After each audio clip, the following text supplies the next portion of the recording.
Good morning, everyone. Now, Department and Agency Subcommittee is now in order. Lisa, please take roll. Bricken. Carringer. Chisholm. Haston. Chairman Hoslaw. Present. Chairman Kiesling. Littleton. Chairman Hoslaw, you have a quorum. Thank you, Lisa. And would you pass out the items to the members, please?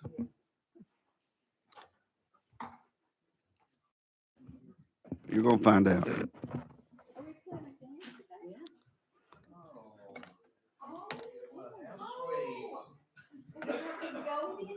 Wow. I'm sure it has to stay in my lane with orange. The jewelry made me set. Now, Save me a little heart on. everyone, we're going to be the first committee to wish everyone a happy Valentine's. Members, please undo your bubbles. You take the top off of it, yeah. You unscrew it. Oh my gosh. This group is. Now we're going to blow everybody Valentine's bubbles. Mine's defective. Mine's broke. No. Oh, there's one. There you go. Love is in the air. Boy, she's really good at that down there on the end. Everything in Knoxville, we do big in Knoxville, you know. Well, hot lips, you got on your red lipstick too, so. And my heart's on my dress. Any members have any personal orders they'd like to add? Jesse, did you do your thing? What? I did. All right, I didn't see. All right. Yes, I have one. Go ahead there, Yeah. Miss Carringer, you're recognized. Thank you, sir. Thought you was going to use that nickname for a minute. No. I just want to welcome my former colleague on Knox County Commission and my good friend and the director of 911 in Knoxville, Tennessee, Brad Anders. Thank you for joining us this morning. Welcome.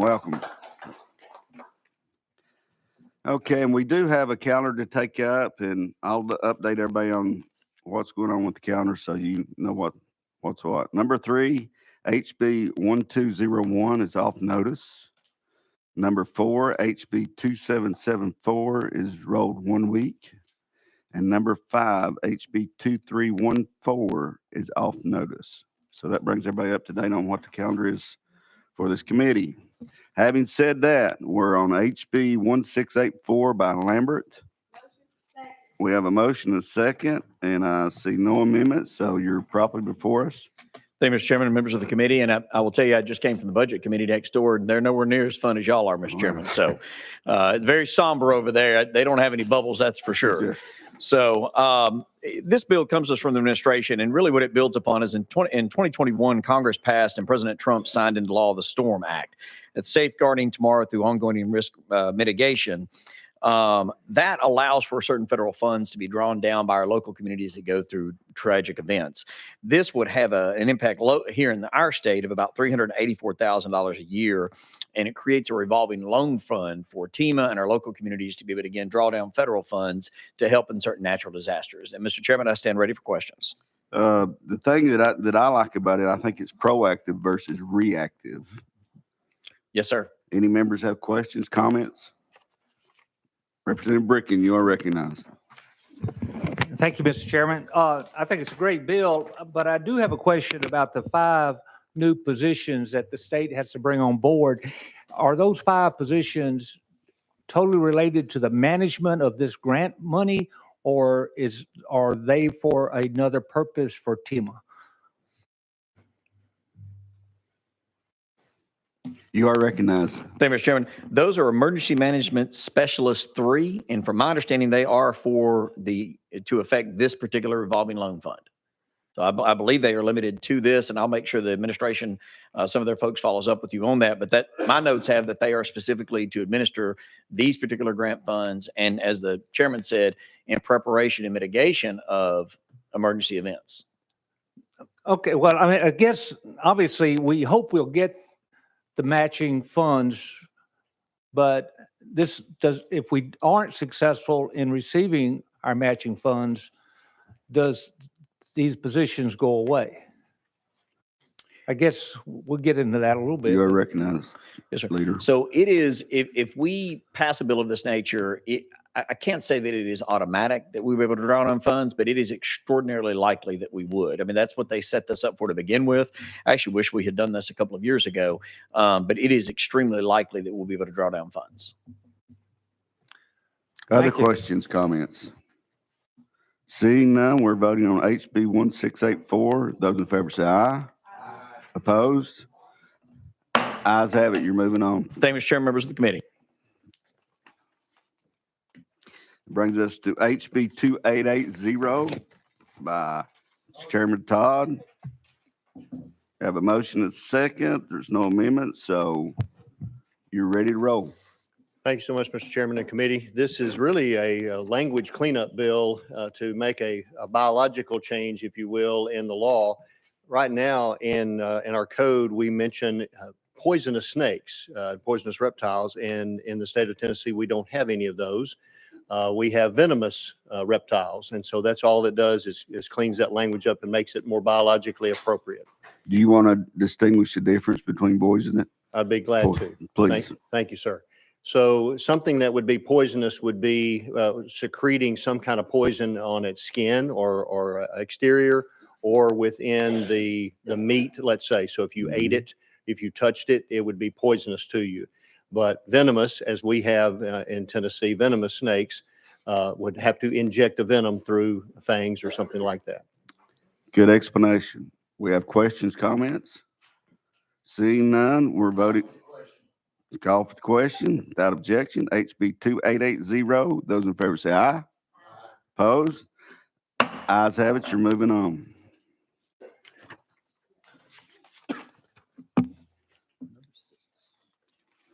Which brings us to item number 6, which is HB 2362 by one of our very own, Chairman Carringer. You are recognized. Thank you, Chairman, and thank you to all the wonderful members of this committee. We do have the best committee around, I will have to say. So, HB 2362 is really just a house cleaning, housekeeping bill, I guess. And it was brought to me by my 911 director, who also serves as vice chair of the Emergency Communications Board. And what the bill does is it simply just updates the physical years in the statute from 2010, 2011, 2012 to 2021, 2022, and 2023 to reflect the distribution that goes to the districts.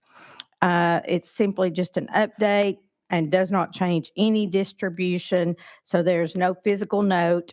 And as I said before, it's just a housekeeping bill. And I'll take any questions at this time and appreciate your support. So is this kind of like a sunsetting thing? Is it an ongoing thing that we have to update?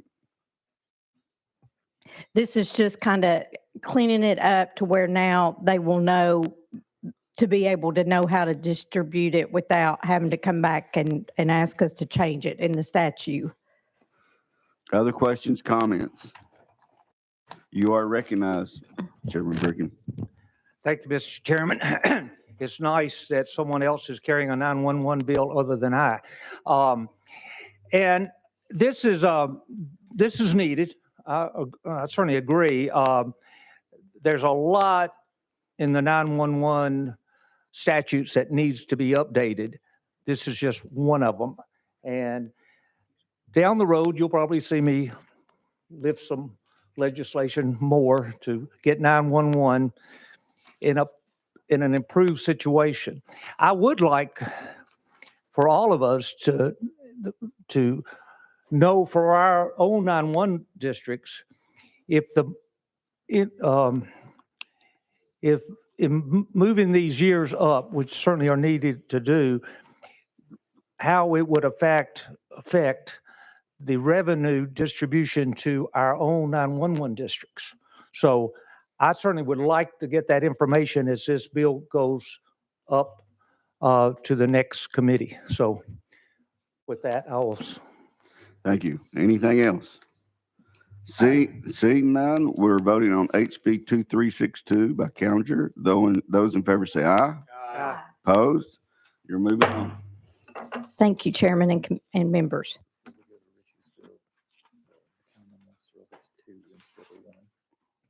Okay, we have an update on item 4 on our bill. It's been changed. HB 2774 by McCowan. Instead of rolling 1 week, it's been rolled 2 weeks. Which brings us to the greatest item on the list here, HB 1618 by Richie. We have a motion, second, so you're probably for us. I do see an amendment. Does the amendment make the bill? Yes, Chairman. We have a motion, an amendment, so now we're adopting, which drafting code do you have is? 13293. That is correct. So we're voting on to add amendment 13293. Those in favor say aye. Aye. Opposed?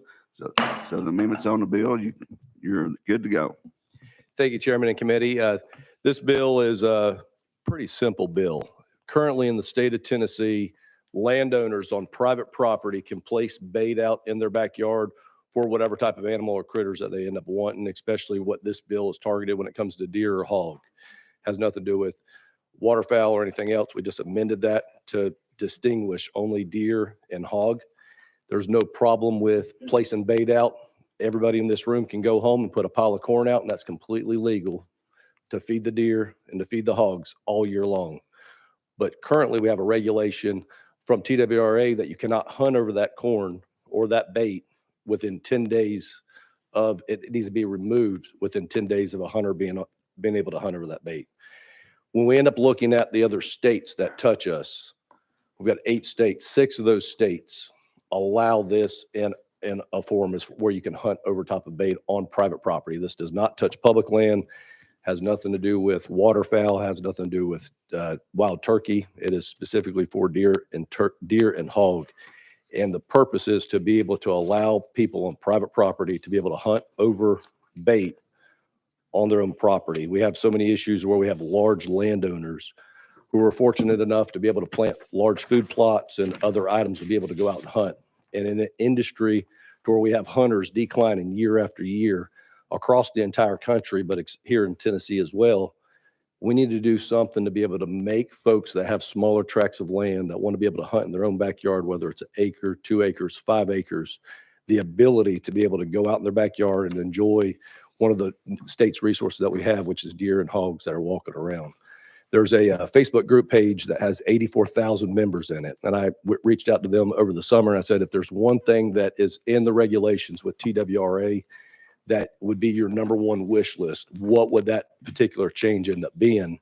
And overwhelmingly, that Facebook group page, between comments on that page and personal messages and phone calls, unanimously said they wanted to be able to place bait out on their property and be able to hunt over that. When 6 of our neighboring states allow it, I think it's only natural that we allow it. We hear testimony all the time from TWRA that the reason that there's concerns with it is because of CWD or some type of infectious spread. If that was the issue, they would have changed the regulations they already have on the books and not allow baiting to begin with. So that argument is irrelevant. This bill has to do with being able to hunt over top of that bait. And it puts us in parity with our neighbors, which is another thing that we hear from the department all the time is that this is what all the other states are doing. So this is why we're doing it. We're on the opposite end of that right now. Out of the 8 states that touch us, 6 are allowing it. Only 2, Missouri and Virginia, are not allowing it. So with that, Mr. Chairman, I stand by for any questions and ask for passage of this bill. Now, do we understand that we have people that want to talk on this bill? Yes. And before we go into questions, maybe let's hear the individuals. Now, do you have someone also that wants to talk on the bill that's been, okay. So I know that there's several members from TWRA would like to talk on this, so we'll go out of session. And would you individuals please come up? And for the record, state your name and who you're with.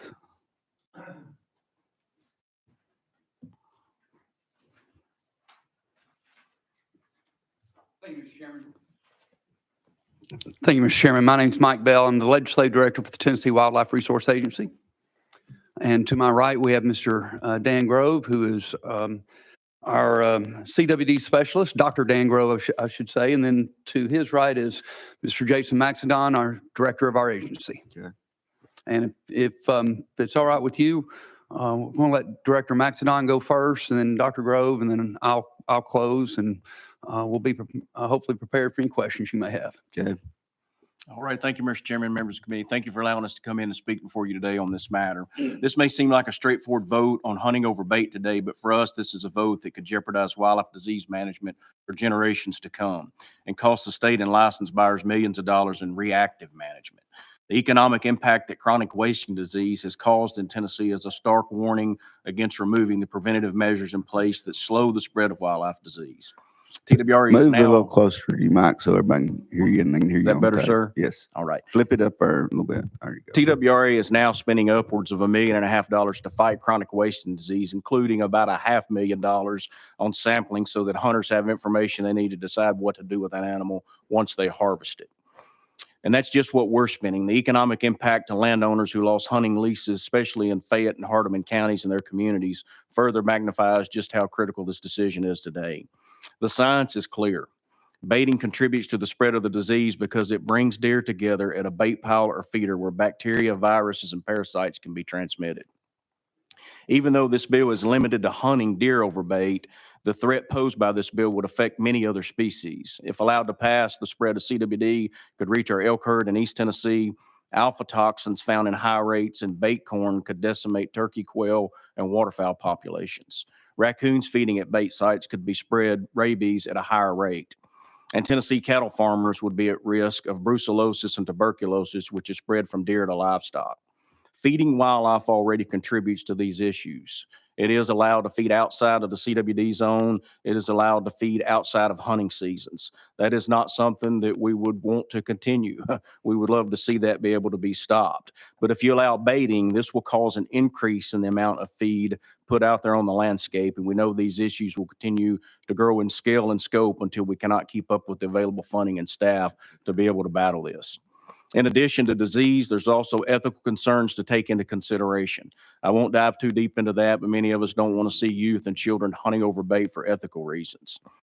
Our counterparts in other states that allow baiting have witnessed the arms race that takes place. Most of those states that the member mentioned before did not have chronic wasting disease in their state when they allowed that, and they do now. And they're having multiple problems with being able to have bait there. Wildlife conservation in North America is based on the idea that wildlife is a shared public resource. When bait is permitted, wildlife is no longer a shared public resource. Wealthy landowners can afford to put out more bait than the little guys. If you think about the small farms, they're not going to be able to put out as much bait as some of the larger landowners for monetary reasons. Therefore, they're going to attract and hold more deer on their property than some of the small property owners.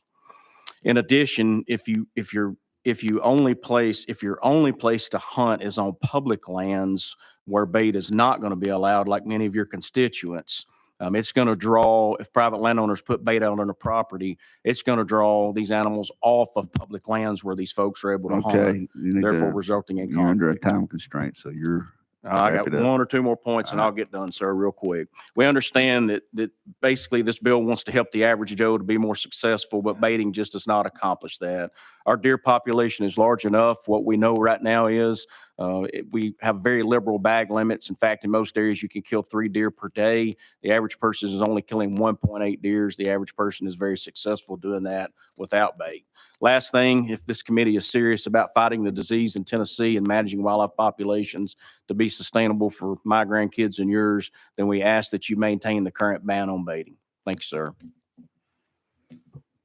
And Dr. Dragon Grove, is that correct? Yes, my name is Dr. You have, just to let you know, there's 3-minute time limit, Okay. so. Yes, thank you, Mr. Chairman. My name is Dan Grove. I work for the University of Tennessee School of Natural Resources. I serve as a wildlife veterinarian for Tennessee Wildlife Resources Agency, and I'm also the wildlife health specialist for the University of Tennessee Extension.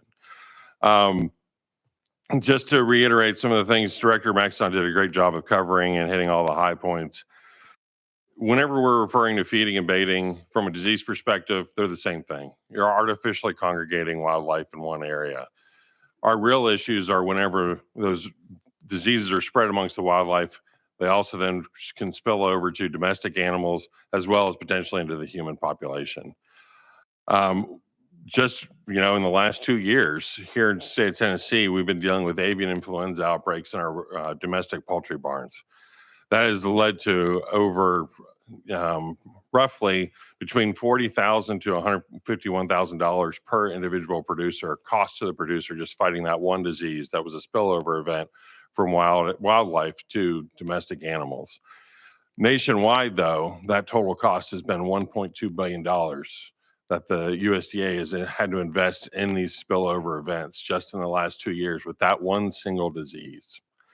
Other issues surrounding disease crossover. Minnesota spent over $300 million trying to fight and combat bovine TB whenever it spilled over into their wildlife population and then spilled back into the domestic cattle population within their state. These diseases take a toll both financially on the state agencies that are dealing with it as well as on the local producers. Any sort of artificial congregation will perpetuate these diseases within wildlife population and lead to spillback into domestic animal populations. And it will have a huge cost and potentially people's livelihoods as a result. The unspoken or the unseen sometimes is the fact that you were just talking about one species. Well, I'm just putting corn out for one species.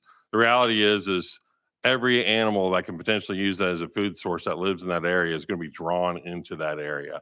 That includes predators that are preying on the animals that are drawn to those food areas. So if you're a domestic livestock producer and your neighbor is feeding for deer, you're likely to have coyotes drawn in because they're going to be following the deer because that's their food source. So just things to consider is that the unintended consequences can be very negative. If you're in East Tennessee, the same issue is going to occur with black bears. We already have plenty of issues with black bears using feed sources that are provided by humans. This would be an additional factor into that. And black bears obviously are a whole nother beast whenever we're talking about having a nuisance black bear. And you may not realize that your neighbor's feeding or baiting, but then you're the one that ends up dealing with those kind of issues. Not to mention just the fact that you're habituating animals to a human food source. So whenever you stop feeding, if it's in the middle of a harsh winter, what is that animal going to feed on? If you're an agricultural producer next to somebody who's providing one of these feed sources, you're going to feel the results of that. With that, I'll finish with that. Representative Bell. Thank you, Mr. Chairman. I am going to put a timer on myself so I don't go over. So, Mr. Chairman, I want to talk about maybe something you've not considered in this argument, and that's the politics of this situation. And while Representative Ritchie and I may disagree on this issue, I can promise you he and I are probably both very passionate about hunting and passionate to make sure we pass it along to our children and grandchildren and to your children and grandchildren. There's a gentleman named Mark Duda who is a nationwide pollster. He's a political pollster. And one of the questions that he's been polling for 30 years is the question on hunting and attitudes on hunting and fishing. And he has seen the latest one poll was released in July of last year. It was reported on an Outdoor Life magazine. And in this poll, he saw the first major drop in support of hunting and fishing. It dropped from 81% to 77%. And you think, well, that's just 4%, but that 4% represents several millions of people around the country. And when you dig deeper into the survey, and he breaks down different questions where, do you support hunting with a bow? And it had the highest support. Gun was the next support. highest support. When you added dogs in, it dropped down to 55%. But when you added baiting in among the public, it dropped below 50%. Now here in Tennessee, we passed a constitutional amendment back in 2010 to protect the right to hunt and fish. Passed at 81%, if I remember right, and that was like the highest constitutional amendment had passed for any constitutional amendment up to that time. But times are changing, and I hate to say it, times are changing for us. The support, even in Tennessee, is not what it was at that time. And I don't want to see any more ammunition being given to anti-hunters. And from looking at the survey that Mark Duda has done for 30 years, this issue alone dropped support almost 30% among people of the public, people who may not hunt and fish, but people who we've got to have their support if we want to protect the right to hunt and fish. Mr. Chairman, I'll end there, and hopefully we're prepared for any questions you may ask us. Okay, well, I'm I sure, wasn't prepared last time I came in. Hopefully I will be this time, Mr. Chairman. I'm sure you are. I reckon the first question that we'd probably all agree on, would you say Tennessee has probably got the largest deer population they've ever had? Yes, sir. I would agree with that. And that's due to management and those kind of things. But what would you say the biggest reason for the spreading of the CWB? Would it be overpopulation of deer being in contact with each other? Well, concentrating deer obviously is going to be one of those things that spreads it, and it's encroaching. Most all the states around us have CWD now, and our only way to actually stop this is to engage hunters and try to slow the spread. But when we congregate those animals, we're putting them in a closer proximity where it's going to spread through feces, urine, and in close contact of those animals being together. Okay. And currently, if you're not hunting, you're allowed to put out bait, correct? You are, but we would love to have a bill that opposes that. You cannot put that out in the CWD zone. We've got that where you can't put out feed at all during that time period. And how's that monitored? So when we used to be able to go on private property, we could actually monitor that. It's tough to be able to monitor And you that now. can't do I'll that admit now, that. correct, without permission. Is that That's correct? correct. Okay. I'll let some of these other members ask a few questions if they want. I've got several more. Representative Key, you're in the insurance business, right? Okay. And that would be, we talk about a lot of this baiting and the concerns about deer.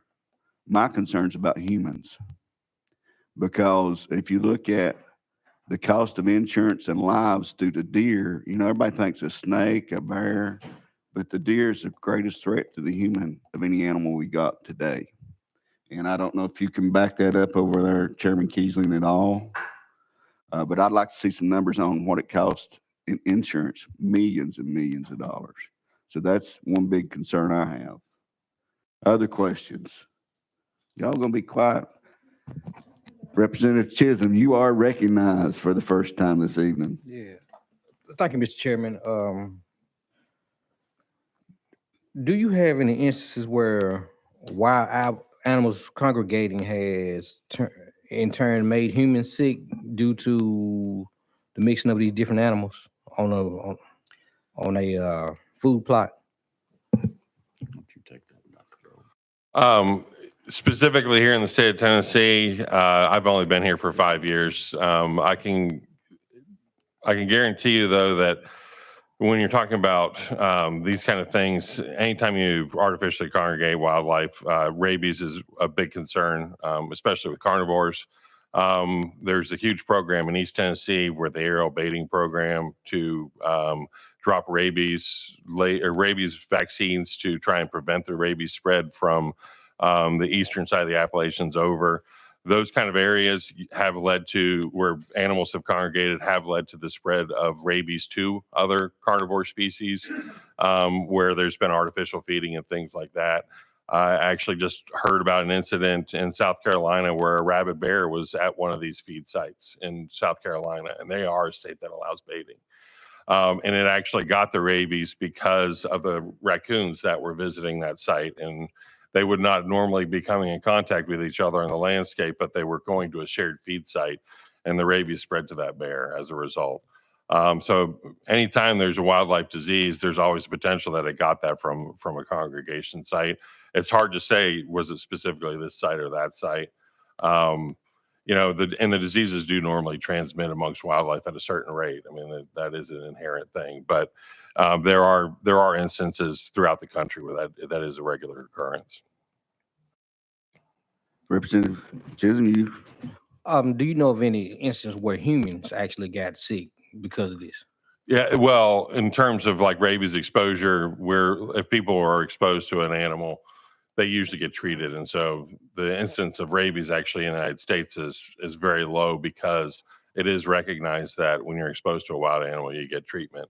There has been recently in Michigan, hunters were exposed. There was a report of 4 hunters that were exposed to TB, bovine TB, that had spread through the wild deer population. And those hunters actually had various forms of TB, bovine TB, that actually was spreading in the deer population up there, if that's the kind of example that you're looking for. Chairman Keesley. Thank you, Chairman. If I may ask, Dr. Grove, you've been here, you've been a volunteer now for the past 5 years. Did I understand you say that? I actually grew up in East Tennessee, so I consider you did? Yes, Oh, I okay. went to vet school at UT, went to undergrad through the University of Tennessee also. Okay. So I consider myself a volunteer through and through. All right. Well, that accent took me northward, and I thought you might have been. I've lived in a lot of places. Okay, that said, you mentioned South Carolina. South Carolina, you stated, did allow baiting. Do you have any numbers there that you could convey to us their issue down there? I mean, how serious an issue is it down there? Although they allow baiting, so is there an outbreak of CWD to our neighbors to the south down there? In South Carolina, yes, that's what I'm referring to. Yes, at this point in time, they have not found CWD in South Carolina at this point. And how long has that been ongoing? How long have they allowed? Forever? To your knowledge, forever? I guess I can't speak to how long. Well, okay, I'm not painting you in a corner. I'm not trying to do that. I was just trying to get a window of time here. I did not hear Director Maxton, you nor anyone else on the panel today mention swine. We've mentioned deer, but is there an issue do we have a CWD issue with swine? We don't right now, not a CWD issue, but there is no hunting season on swine. That was mentioned that you can hunt swine. We don't have an active hunting season.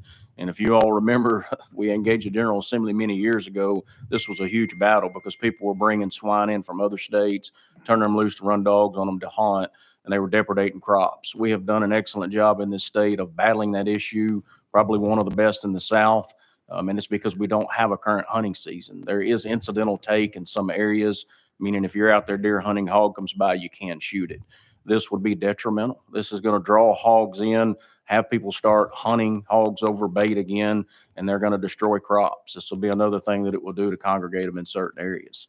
We already allow people that have hog issues depredation permits. They can put bait out on those depredation permits, and they can shoot hogs if they have issues. And is that during hunting season too? We try to go out of the scope of hunting season. We do allow, if they're having certain issues that are happening, we allow special take issues to be able to help those landowners. We want to take care of the farmers on those issues. And there is brucellosis circulating. It's a different form of brucellosis than what's in cattle, but there is brucellosis circulating in our wild hog populations. And that has actually spilled over into other wildlife species. So congregating those animals would potentially further the spread of that particular disease, which is a potential impact on domestic livestock in the state. Chairman Keesley. Thank you, Chairman. So right now there is to reiterate, there is no hunting season on swine. That is None. correct, other than incidental take. Okay. So can I get my son-in-laws with their dogs out to hunt swine right now? Not to hunt, but to depredate. No, So if you're having issues. well, who's going to, and please, I'm sorry, I didn't mean to interrupt, Director, please forgive me. Who's to determine when it reaches the depredation, and I'm not pronouncing that correctly, but would you, who's to determine that? One of your officers? Is that who I invite out to my property to do that? Yes, Is that sir. the way it works? Typical procedure is if you call, the officer comes out, you show him the damage, we give these things out like candy. He's going to give you, or he or she will give you a permit out. We want you to be able to take care of that issue and eradicate those hogs. Yes, sir. Okay. Do I have a time frame? Is that officer going to give me a time frame, or Chairman Holtzclaw, if he's got an issue probably over there too? They do set a time frame on there, but They you can do. reach back out if you're continuing outside that frame to have issues, and we usually make contentions for that if you're having issues on that. So you made a comment that's concerning along that lines. You said you hand them out like candy, so why even bother? Why don't you just open it up? Because we want to be able to allow folks to deal with issues against farming depredation. We don't want to allow people to actually hunt, because again, I'll go back to the history of it. They were bringing hogs in from other areas just to be able to turn them loose to charge people to hunt over those. Other questions? Chairman Bricken, you are recognized. All right, thank you, Mr. Chairman. I'm trying to get my head around this a little bit better, but one thing that hasn't come up, I'm going to say, is quantifying the magnitude of the property owners that may bait their property. Is any statistics from the other states that shows, I'm not sure how many parcels of hunting land we have in Tennessee, but really how many landowners would actually bait their property? Do we have any statistics that would tell us that? I'm not, are you saying outside of season, or if this passed, how many would actually put bait out? I assume during season, yes. I don't have any statistics to share with you. I will say this, I don't think we got this point out, but none of the state's wildlife agencies wanted this. I mean, I think they went through some of the similar procedures we're here today, and they actually had it passed through a bill, but none of them wanted this for disease management in their states either. Yeah, but I think we need to know what the magnitude would be of this. I don't know if just half a dozen landowners in Tennessee would do it, or thousands. We could look at Alabama. Alabama would probably be a good state because some of these states are selling permits to be able to do this. And having mentioned that, would you be opposed for us selling permits? We would not be opposed. Obviously, we don't want this, but there's going to come a cost of disease management. Again, we're spending $2 million to battle CWD now. Do you know what the fee is in Alabama? It's $59.95, if I remember correctly. It's different between for a non-resident and a resident. I think a non-resident who goes down and leases property, it was in the 50s. I believe for a resident, it was a little bit less than 20, if I remember correctly. But so if we amended this bill to add a fee to that, that would make you all happy? No, sir, that wouldn't make us happy. We would be glad to see a fee added to it, but we would be happier to see you not pass this, because we really are concerned about the If it animals in the passed. future. If it passed, a fee would actually help us with paying folks that are going to be managed diseases in the future. That we're And gonna your have to hire. recommendation on the dollar amount? I would love to study that, but if they're at $59.95, I would love to see something comparable to that. I've got to give my Tennesseans a better deal than that. Let's say $25. That's something I would entertain. Other questions, comments? Mr. Chairman, I was still going to try to follow up, because you hit on the same idea. If this bill would pass, because I think to know the number of landowners that are using it, the only way to track that would be some kind of a permit. And certainly when the sponsor comes back, I mean, I think adding a permitting amount to the bill so we can track it down the road to quantify this is, I think, is an important factor. So again, I'll follow up. And with I that. also agree with you on that, Representative Bricken. And what I also believe, I'm going to say it's at least 50% of landowners would be my guess. Would you say that'd be close? because they're either going to hunt it or lease it, especially if you got prime deer. Sir, hunting they're property. probably going to have to bait to be competitive with their neighbor. That's what this is going to get into. So I think you would sell a lot of permits because if your neighbor's over here baiting, they're going to draw all the animals off you. If you want to compete, you're going to have to put bait out to be able to compete with them to draw deer over there. Well, now when you say that, at what range do you think you can pull animals? There's data on that. I don't have it in front of me, but it changes their home range completely. There's actually several publications that describe bait as being bad, and they talk about it changing the home range of deer. If one individual's baiting, like on our public properties, we won't allow it, and it will draw all the deer off to private property around it, and it'll become a competition to be able to see who can attract the most animals.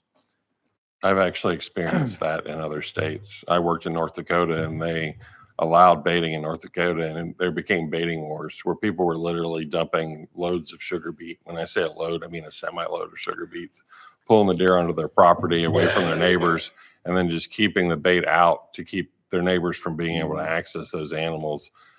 Worst situation was that happened with our elk population, where the landowners could get permits for depredation purposes to remove an elk. Elk license there was once a lifetime also. These same landowners would then dump a pile of grain, leave it out all of elk season, and not allow anybody access to their property to shoot those elk. So then the people's once in a lifetime chance was ruined because they were no longer able to access the animals.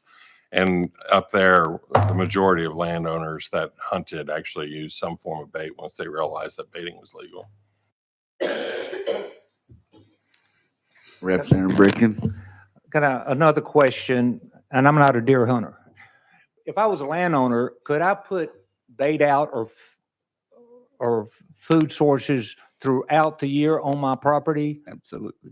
just because I enjoyed doing it You currently can't outside of the CWD area.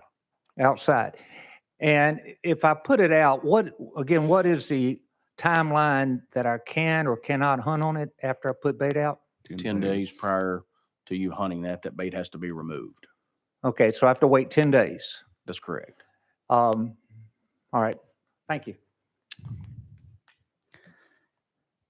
Representative Chisholm. Thank you, Chairman. So I've heard during this committee that out of the 8 states that touches us, 6 states are already doing something like this. What's been their results as far as disease management has gone thus far? If you have the information. In terms of the CWD continues to spread. Actually, Alabama instituted their regulations the year before they found CWD, and as soon as they found CWD, they stopped it in the areas where they found the disease. And the likelihood is that the impacts of that 1 year, probably they're going to be feeling that for quite some time, of where they did allow baiting in that area. Is that speculation?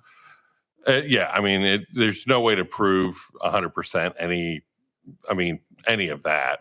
But in terms of, they found the disease right exactly where they were allowing baiting for the purpose of, for the same reasons here, where they just wanted it for private land rights. And then they find the disease within a year of that process. And it seemed to have been a rather large jump from where it was actually in Mississippi. It was about a 30-mile distance between there and Mississippi when they first found it in Alabama. Again, speculation, because it's the same thing as where did it come from in Tennessee. By the time you find the disease, it's either already been there for a while, or very rarely do you actually find it when it's the very first animal. But it probably did contribute at some level to perpetuating the disease where they have now found it. And then in Kentucky, where they found it just in this last year, found in Ballard County, which is, I believe, right across Ohio from Illinois, they immediately instituted their CWD management plan and banned baiting, not only in the county where it was found, but in the counties adjacent to where it was found as well. So you go back and you look at the states, the 6, and I counted 5, but it's either 5 or 6. That doesn't really matter. But the 6, we'll just go with Representative Ritchie's figure. The 6 states that allow it, they all allowed it except for Alabama prior to CWD being an issue in our area.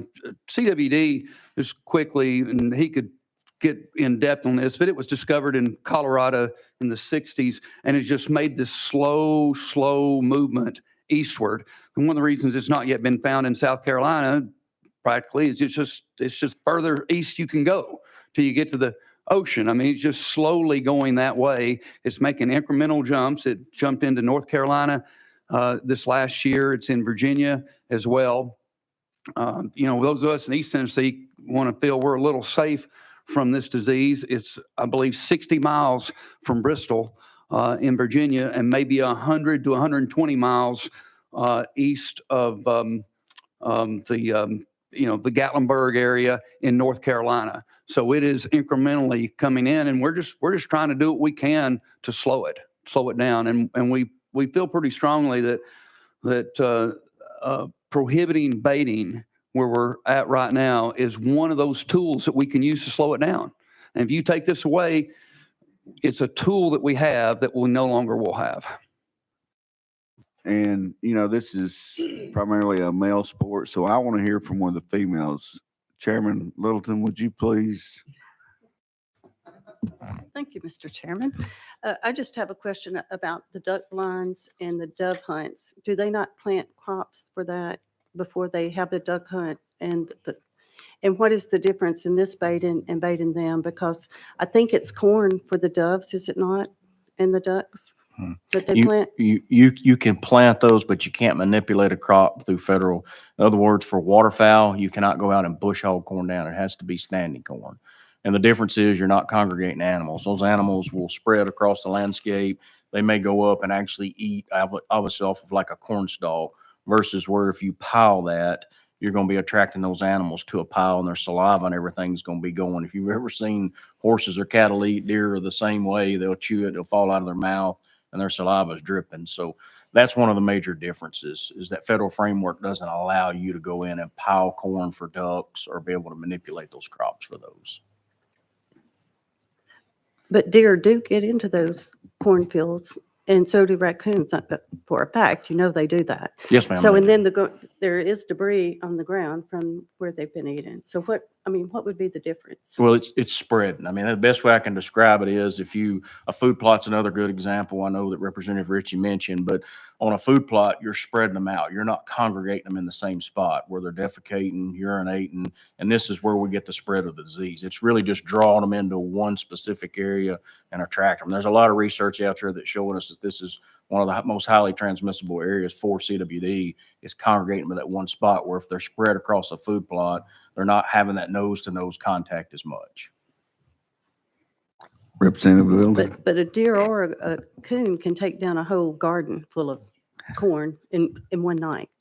So they have to be close together to take down the whole field. Yes, ma'am. And I don't take that wrong. I'm not saying they're not getting in the same area. I'm just saying they're not coming to the same spot, and actually sitting there with nose-to-nose contact as much. They're spread further out. Okay, thank you. Chairman Keesling, you're up. Thank you, Chairman. To Dr. Grove, and I think this may be dovetailing off of Representative Chisholm's question earlier, of the contiguous states surrounding us. You said how many of those have real issues with this CWD? At present, Kentucky is the most recent addition. Actually, it's easier to list the states that don't have it. Georgia and South Carolina are the only two states that don't have CWD at this point in time that actually border the state of Tennessee. Okay. So what if, and then we need to move on because we've got our full committee coming up here shortly. So I'm going to end with this question. I don't know what, unfortunately, Kelly, doctor, back in the fall, he re-sowed his yard, not knowing that it was going to turn into a food plot. And so Senator Bell is chuckling over there because he already knows where I'm going with this story. But my wife's waking up every morning with 10 to 15 deer eating our brand new grass. So I'm getting tired of this. I'm going to have to start laying them down some way. I can't go on. And I know when spring, a little bit farther into the spring, my flowers are going to start blooming and shrubbery is going to start coming out. And they're going to be destroying my yard. Actually, they already do it. I just, is there not some way? So if we pass this, so we continue to pass this on out, is there not a way of tracking this, and then later, 1 year, year and a half later, if we suddenly develop a serious problem, then could we not just statutorily do away with this? I mean, or not? You are recognized, Doctor. Okay. Sorry. The reality with wildlife disease is that once it's there, it's really hard to deal with. And the easier thing to do is to try and prevent it from getting there. It's the whole adage, an ounce of prevention is worth a pound of cure. It's too late most of the time once you realize you have the problem. It's easier to fight the problem before you have the problem than after the fact. And so, to say, oh, let's pass it and then we'll just get rid of it if it becomes a problem. We already know it's a problem. We've got 30, 40 years worth of research showing that artificial congregation of wildlife leads to problems. We know that. That's why a lot of states have actually enacted bans over the last 30 to 40 years. That's why Tennessee, about 20, 25 years ago, enacted the baiting ban or the hunting over bait ban. Unfortunately, at the time, didn't get a feeding ban in place at the same time. This is actually would be a step backwards from what the more progressive states are actually doing in terms of wildlife management. To allow baiting at this point in time is a step backwards from what is considered to be the best practices for wildlife and wildlife health at this point. Okay, gentlemen, as he said, we've got another committee coming up. We do appreciate your testimony and expertise, and thank you for showing up. Thank We're you, going to go back into session. And Representative Ritchie, you're now recognized once again on 1618. Thank you, Chairman and committee. And again, I go back to my initial discussion and description. This particular bill has nothing to do with the CWD. There's an element of that, but what you just heard from the three gentlemen that sat down was more of a concern of something that is already allowed to take place. What this legislation is going to end up doing, and I'd shared the 6 states. It's Kentucky allows it, North Carolina allows it, Georgia allows it, Alabama, Mississippi, and Arkansas. So 6 of the 8. The only 2 is Missouri and Virginia. So that just so that you know what those are.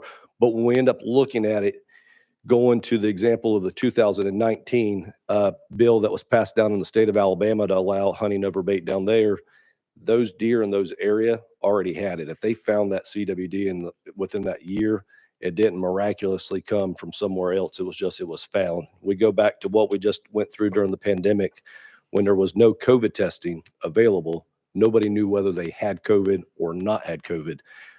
Now that CWD testing is a lot more prevalent, that's why you're starting to see more cases of this. When you start looking in the data and the reports, University of Colorado did a study, and Representative Chisholm asked a question when it comes to the transfer of it.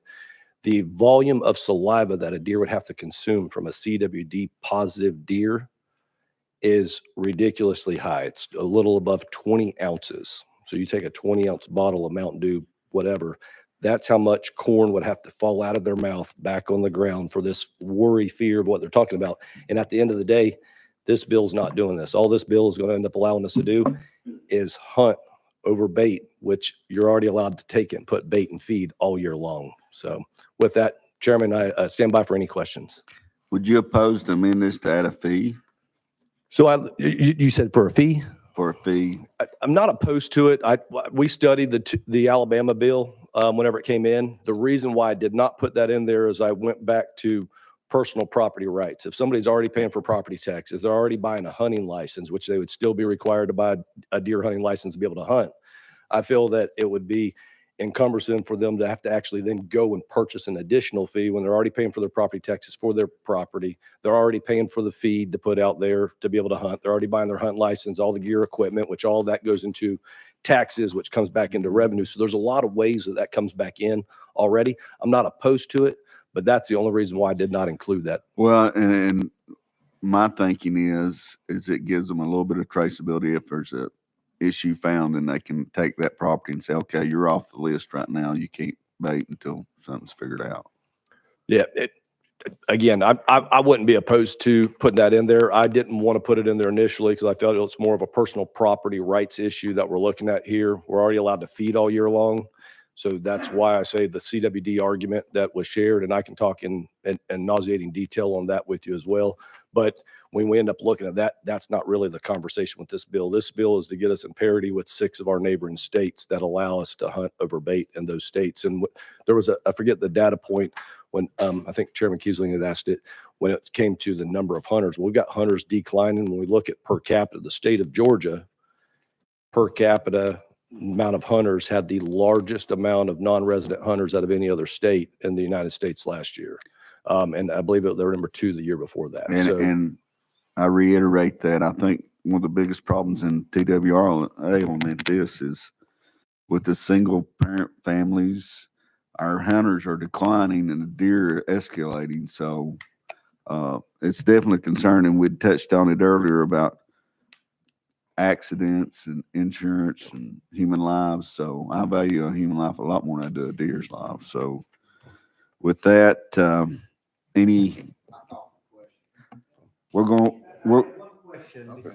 As the sponsor, I'm going to certainly support your bill, but I would like at the next level some user-friendly permitting amendment to be attached to it as it goes forward.